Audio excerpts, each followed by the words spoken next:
चहा पाण्याचा कार्यक्रम झाला. गुलाबी साडी नेसलेली अनघा पोह्यांचा ट्रे घेऊन मुलासमोर आली. मुलाला मुलगी पाहता क्षणीच आवडली. बराच वेळ त्याची नजर तिच्यापासून हटत नव्हती. मुलगी दिसायला विलक्षण सुंदर होती, पण चेहरा का कुणास ठाऊक थोडा निस्तेज वाटत होता. मुलीच्या चेहऱ्यावरून आता असे वाटत होते की ती कुठल्या तरी दबावाखाली आहे, पण तिच्या त्या मादक सौंदर्याने त्याचं मन जिंकून घेतलं होतं. बघण्याचा कार्यक्रम झाला. मुलाने लगेच आपला होकार कळवला. मुलीकडच्यांना खूप आनंद झाला. मुलीच्या आईने सगळ्यांना साखर वाटली. रोहित हा दिसायला साधासुधा होता आणि त्याची नोकरीही फार मोठी नव्हती. घरी आईवडील आणि तो एवढंच त्याचं कुटुंब. पण रोहितचा स्वभाव मात्र खूप चांगला होता. शांत, संयमी आणि स्वाभिमानी असलेल्या रोहितच्या अंगात आईवडिलांचे संस्कार भिनले होते. माणसाने परिस्थितीला दोष देत न बसता परिस्थिती स्वीकारून जीवन जगत राहिलं पाहिजे, ही शिकवण त्याच्या आईवडिलांनी त्याला लहानपणापासूनच दिलेली होती. अनघा त्याला बघता क्षणीच आवडली.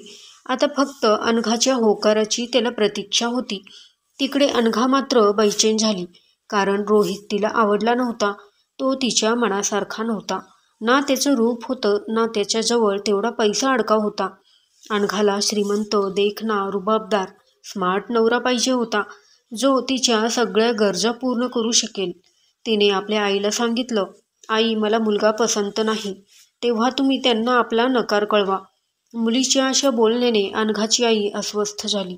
अनघाच्या आईने ही गोष्ट अनघाच्या बाबांना सांगितली, तेव्हा ते खूप चिडले. मुलगा चांगला आहे, त्याचा स्वभावही खूप चांगला आहे, नोकरीही आहे, नकार द्यायचं कारणच काय? अनघाला एवढं चांगलं स्थळ पुन्हा मिळणार नाही.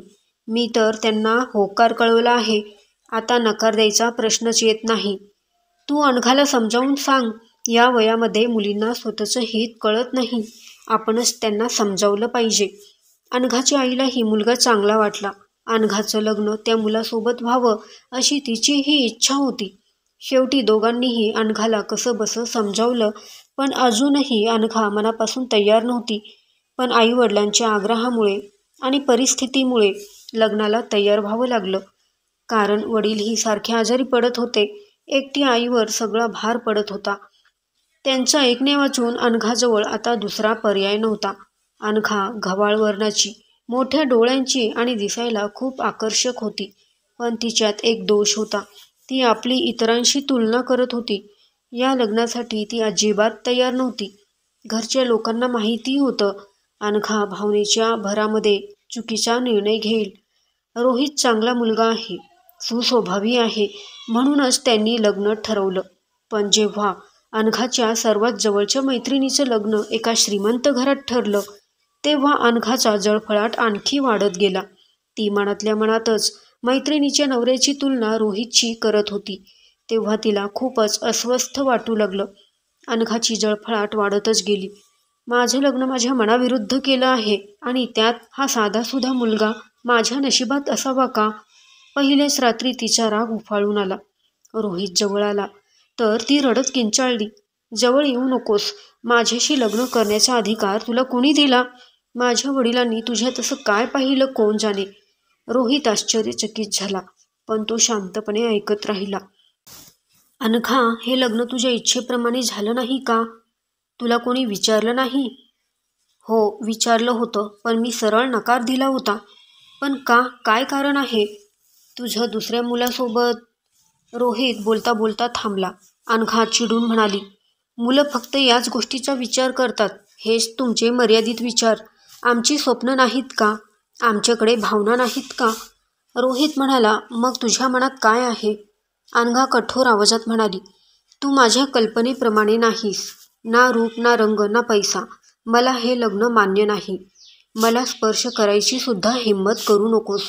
ती रडत रडत झोपली. पण रोहित मात्र रात्रभर डोळे मिटू शकला नाही. अनघाचे शब्द त्याच्या कानात घुमत राहिले.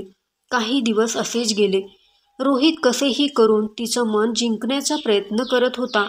पण अनघाने मनोमन ठरवलं, मी याला एवढा त्रास देईन की हा स्वतःच मला सोडून देईल. रोहितची नोकरी फार मोठी नव्हती, पण पगार पुरेसा होता.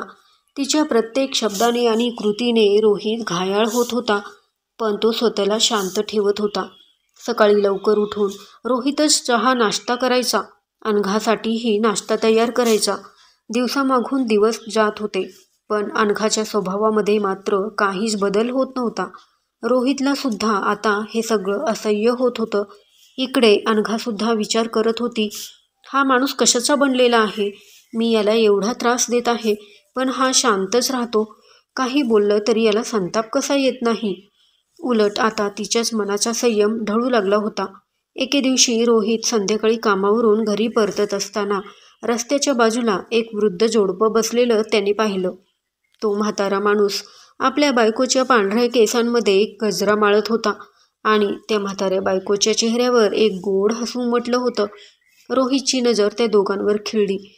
का कुणास ठाऊक, त्याला वाटलं आपणही अनघासाठी गजरा घेऊन जावं, कदाचित तिला आवडेल.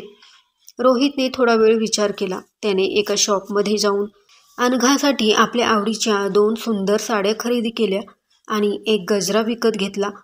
तो घरी आला तेव्हा अनघा पुस्तक वाचत बेडवर बसली होती. रोहित तिच्या जवळ आला. त्याने तिच्या हातात त्या 2 साड्यांच्या पिशव्या ठेवल्या. तो तिला म्हणाला, अनघा, या साड्या तुझ्यासाठी आणल्या आहेत.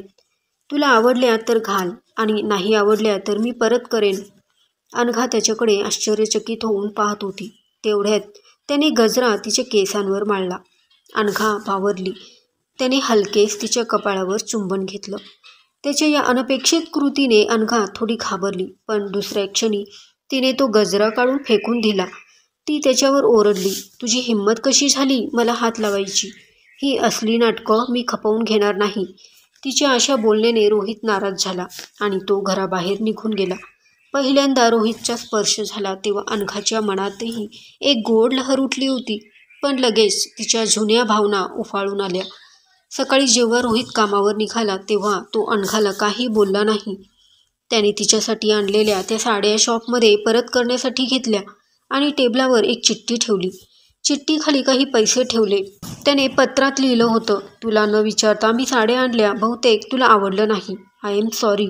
अनघा, घरात बसून तुला कंटाळा येत असेल तर मॉलमध्ये जाऊन तुला हवं ते सामान आण, खरेदी करून ये, अर्थात तुला आवडत असेल तर. अनघाने ती चिठ्ठी वाचली आणि नकळत तिच्या चेहऱ्यावर एक हलकं हसू आलं. तिने ते पैसे घेतले आणि ती मॉलला शॉपिंगसाठी गेली. मॉलमध्ये फिरताना तिला तिची मैत्रीण ईशा भेटली. ईशासोबत तिचा नवराही होता. दोघांना पाहून अनघा विस्मयचकित झाली. ईशाचा नवरा ईशाला म्हणाला, ओळख करून देणार नाहीस का तुझ्या मैत्रिणीची? ईशाने ओळख करून दिली. त्यांचं बोलणं झालं, गप्पा झाल्या. ईशाचे सुंदर दागिने, साड्या पाहून अनघाचा जळफळाट होत होता. ती मनातल्या मनात विचार करत होती, किती नशीबवान आहे ईशा, किती चांगला नवरा भेटला आहे तिला. तिच्या पुढे तिला स्वतःच्या नशिबाची कीव वाटत होती. त्याच विचारात ती घरी पोहोचली. रागाने तिने खरेदीच्या पिशव्या सोफ्यावर फेकून दिल्या. तेवढ्यात रोहित आला. अनघा गुलाबी साडीमध्ये खिडकीजवळ उभी होती. तिला पाहून रोहितचे डोळे चमकले. तो हळूच मागून आला आणि त्याने तिला आपल्या मिठीत घेतले. अनघाने अचानक मागे वळून त्याचा हात झटकला आणि ती रोहितच्या गालावर थप्पड मारणार एवढ्यात रोहितने तिचा हात घट्ट पकडला आणि तो तिला म्हणाला, अनघा, मी तुला इतकं का वाईट वाटतो? अनघा, मी तुला खरंच मनापासून प्रेम करतो. तुला जे हवं ते मी आणून देईन. तुझ्यासाठी खूप मेहनत करीन, पण मला तुझ्या मनात थोडंसं स्थान देशील का? त्याने तिला मिठी मारायचा प्रयत्न केला, पण अनघाने त्याला दूर ढकललं. ती म्हणाली, मला तुझ्यापासून सुटका हवी आहे. या घरात मला श्वासही घेता येत नाही. मला स्वातंत्र्य हवं आहे. मला घटस्फोट हवा आहे. देऊ शकशील का? रोहितचं मन अक्षरशः चिरडलं. त्याने रागाने अनघाकडे पाहिलं आणि आपल्या हाताची मूठ करून भिंतीवर जोरात मारली. त्याच्या या कृतीने अनघा थोडी घाबरली आणि मागे सरकली. त्याचे डोळे रागाने लालबुंद झाले होते. तो थोडा वेळ तसाच शांत उभा होता. काही वेळानंतर रोहित अनघाला म्हणाला, ठीक आहे, जर हेच तुझं अंतिम मत असेल तर मला थोडा वेळ दे. कागदपत्र तयार करून आणतो. तो घराबाहेर पडताच अनघाच्या डोळ्यातून अचानक अश्रू वाहू लागले. दिवस जात होते. आता रोहित अनघाशी बिलकुल बोलत नव्हता आणि अनघाही शांत होती. एकाच घरात राहून देखील त्यांची मने पूर्णपणे परकी झाली होती. एके दिवशी अनघा काही कामानिमित्त बाहेर गेली तेव्हा तिला ईशाचा नवरा समीर दिसला.